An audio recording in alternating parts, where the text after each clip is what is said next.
C'était pour un peu justifier son arrestation. Parce qu'il n'y avait pas de nouvelles pour qu'elles soient fausses ou vraies. Et pourtant, il a été déféré pour division de fausses nouvelles seulement. Mais ces façons, ces pratiques, on doit les dénoncer. On doit les dénoncer, ces pratiques. Arrêter quelqu'un pour division de fausses nouvelles alors qu'il n'y a aucune nouvelle pour qu'elle soit fausse ou vraie. Et ensuite le relaxer pour ce délit. Après l'avoir coffré pendant plusieurs mois. Non, ça c'est injuste, c'est inacceptable dans un pays sérieux avec une justice démocratique, moderne et juste. La justice doit être juste. Alors, comme vous le savez, comme on le dit à Wolof, sàcc nënd yomb na waaye foo koy tëggee. On a beau diaboliser Abdou Nguer, on a beau inventer des choses sur lui, on a tout fait pour avoir sa tête. Mais aujourd'hui, la justice a parlé, la vérité a jailli. Tout ce qui a été concocté contre Abdou Nguer a été démonté de toutes pièces par les avocats, M. Baroela et les autres, brillants dans leur plaidoirie. Nous avons montré que tout ça était faux, archi faux. C'est juste une intention de liquider quelqu'un qui dérange. Abdou Nguer dérange et il va continuer de déranger. Parce que Abdou Nguer, vous le connaissez, avec son Wolof châtié, sa pertinence, il dérange et il va déranger. Mais il n'insulte pas, il n'offense pas. Il a été condamné à 6 mois, dont 3 mois fermes pour offense au chef de l'État, après avoir été relaxé pour division de fausses nouvelles et apologie du crime. Et pourtant, il n'a pas été arrêté pour offense au chef de l'État. Il n'a pas été arrêté pour cela. Voilà cette injustice qu'on dénonce. Maintenant, il est libre, comme le vent. Comme le vent. Et nous disons, Alhamdoulilah Rabbil Alamina, après avoir purgé plus de 3 mois, Abdou Nguer va retrouver les siens, l'air libre, sans aucun bracelet électronique. Parce qu'il n'est pas concerné. Il n'a pas de liberté provisoire. Il a une liberté définitive. Et hop! 1, 2, 3, partez! Abdou Nguer ira vers la télévision. Merci beaucoup, maître. Merci, on te félicite aussi. Nous les féliciter. Machallah. Ah. Machallah. Machallah. Suñu zimo maître amuñ sa fay. Yàlla yor fay, yàlla na ko suñu borom fay. Jox ko man Abdou Nguer mooy sama Macky. Abdou Nguer mooy sama Diomaye. Machallah. Abdou Nguer mooy sama lépp. Ci mer yaa xam. Li ku la comme Abdoulaye bëgg. Moom laay topp, moom laay ndamoo, moom laay bu ñu liir jeex na tàkk. Machallah. Waaw. Teg ko nii. Ñëw.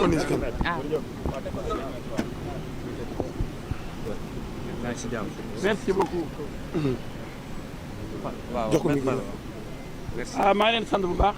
ndax lii comme dara du doy. Abdou Nguer amul lu ma fayee. dërëm Mali mënu ma koo jox. maa jël sama xaalis jënd sama carburant. perdre sama temps pour dimbale ko. ngir yàlla. ku ñuy jaay doole ku ne. ku ñu bëgg a sang ku ne. Maître Diouf dana taxaw ku mel ne Abdou Nguer ak ñeneen ñoo xam ne fii maa leen fa génne fay ñu ma dërëm barke alxuraan ndax amuñu ko. waaye dama dul nangu ñuy jaay doole nit ci réew mi ku deful dara waroo tëdd kaso. voilà kon kontaan naa ci. mais maître booba tey yàlla di la may ndam lan nga mën a wax sénégalais yi booba tey gis nañ ne yaa ngi am ndam. macha allah macha allah ndam bu mucc ayib. waaw ndam li koy waral mooy dëgg mooy mujj. te man ci dëgg laa nekk. tey Abdou Nguer am ndam lu rëy. nee nañ ko la taxaw ñu jàppale gendarmerie Colobane ba defeere la di booy division de fausses nouvelles moo taxaw ni Sénégal yi wala ma Abdou Nguer la fu mu waxee ni lii lu nekkul dëgg lu jaxasee réew mi du nekkul dëgg kenn mënul tontu gendarmerie yi ko jàpp sax nee nañ xamuñ loolu fa ana division de fausses nouvelles bi waaye réew mi dañu war a bàyyi di sosal nit pour mën koo tëj daal di koy taxal ci loo xam ne defu ko yàq deram jaay ko àddina bi daal di koy indi ràpp ci kaso bi tey loolu ma taxawoon di ko bañ tax ñu décoré ma nii lu ma lii ma ëppal milliard. dëgg la lii du deñ ba àddina bi tukki. maître ci milliard day jeex. ma témoigner la tuuti entre parenthèses kii li tax ma jàpp ko dama am bés ma koy déglu mu ne dama am sama benn client ay mbokkam indi ay saafara naa ko feex mu laal ko ma ne ko sama yoon nekkul ci lii bu dee daa tooñ dinaa ko ñaanal njëkk pour ñu bàyyi ko loolu ci juge bi la dépendre mais bu dee ay saafara yéen ko mbokkam yi occupé leen loolu moo tax ma jàpp kii. dëgg la. kàddu googu moo tax ma jàpp ko. loolu li mu koy wax yàgg na de. yàgg na loolu lii melul nii. loolu taaw moo tax ma jàpp kii. loolu taaw Hissène Habré la woon ëpp na ñaar fukki at. ak yeneen dossier lii nii on a la diw sëriñ bu aaye ngi nii dañ ci ñaan lu man leen ay mbokkam dañ ko wutal ñaan wa avocat liggéeyam di indi ay ñaan ak ay saafara kon suñu robb bi amatul njëriñ robb bii lañ am bu ñu tomee ba jël ay saafara mu remplacer robb bi nañ tëj suñu cabinet yi gëwuma dem di ñaanali ci sëriñ sama client sama wargar mooy jàng dossier bi xool ko comme ni wax ko waa ji waxee bu ñu waree ñaan njekk ndax dañoo tooñ ñu ñaan njekk ndax bu dee da ngaa tooñ ñaan même yàlla mu baal la bu dee nag dañ la sosal rek boobu nag boobu dañuy bu ngeen waxee da ngeen raak xaw ma ba dugg boîte vocale waaw xeex ba dugg boîte vocale boobaa nag li kii wax ndam rek moo koy mooy mujj ndax boo nekkee ci dëgg yàlla nga àndal yàlla mooy dëgg donc bu ci ragal dara ba dara booloo jeex tant que maa ngi ci dëgg koo mën a doon nag moo nekkul ci dëgg maa sa kaw koo mën a doon ragaluma la faalewuma la moo nekk ci dëgg damay foncé rek xam ne yàlla la àndal te yàlla moom quoi dëgg waroo ragal rek walla. Je voulais juste rajouter à propos de El Hadj Diouf que suma rakk ju baax la nag. J'ai fait quelques années de bar, mais rarement j'ai vu un avocat aussi courageux que El Hadj Diouf. Un avocat aussi loyal, intègre et rigoureux dans les procédures. Donc je le félicite pour cette belle victoire. Je félicite la justice, le tribunal, le peuple sénégalais au nom duquel la justice est rendue. Je vous félicite aussi, vous les journalistes, les caméramans. Je félicite en même temps au passage Senou Diop, qui est membre de l'APR de Refane. Bada Diagne, qui est membre, Senou Diop qui est venu depuis la Mauritanie. Membre de l'APR aussi. Voyez-vous, donc c'est pas évident.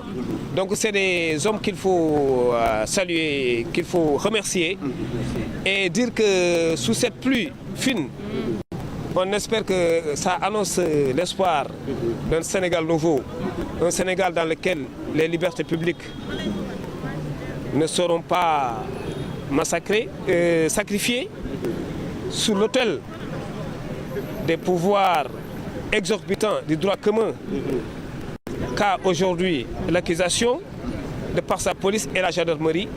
Mais fort heureusement qu'il y a des hommes intègres comme El Hadj Diouf, libres, indépendants, courageux. Fort heureusement qu'il y a des juges indépendants qui ont un sens élevé du droit et de la politique pénale. Je pense qu'aujourd'hui, il faut que cela cesse, que cette tendance à pénaliser la liberté d'opinion cesse et que l'heure est plutôt aux urgences. On l'a dit, on l'a si bien dit, M. El Hadj Diouf l'a dit. Je ne fais que répéter ce qu'il a dit. Mais je tenais quand même à saluer son attitude de courage, d'humilité, de loyauté aussi, à féliciter le tribunal et tous ceux qui ont eu à participer à Abdou Nguer de près et de loin. Je précise aujourd'hui que sa mère est venue depuis son village à 4 h du matin. Voyez-vous, cette dame était en pleurs dans la salle d'audience. Tout à l'heure, elle a même appelé El Hadj Diouf en le remerciant. El Hadj a été à l'origine de tout cela. Il a fait un travail remarquable depuis la gendarmerie. Et donc, nous saluons vraiment ce courage, cet effort déployé par les excellents confrères qui ont eu à plaider cette affaire. Je remercie aussi notre concitoyen, le SAR, le Sénégalais d'Allemagne aussi, qui a joué un rôle fondamental. Je parle sous la présence de M. El Hadj Diouf. Et pour le reste, je me rapporte aux excellentes observations de M. El Hadj Diouf, qui est notre référence, notre guide en la matière. Je vous remercie. balaa ngay dem maître Baro balaa ngay dem maître Baro ma gërëm ñemee moom it comme fit ku engagé ku dévoué véritablement moom ak cabinet Aïssata Tall Sall ñun ñu baax la ñu leen di gërëm bu baax moom maître Baro mais asalaamaaleykum maaleykum salaam balaa ngay dem doom may tuuti ma gërëm ko pare.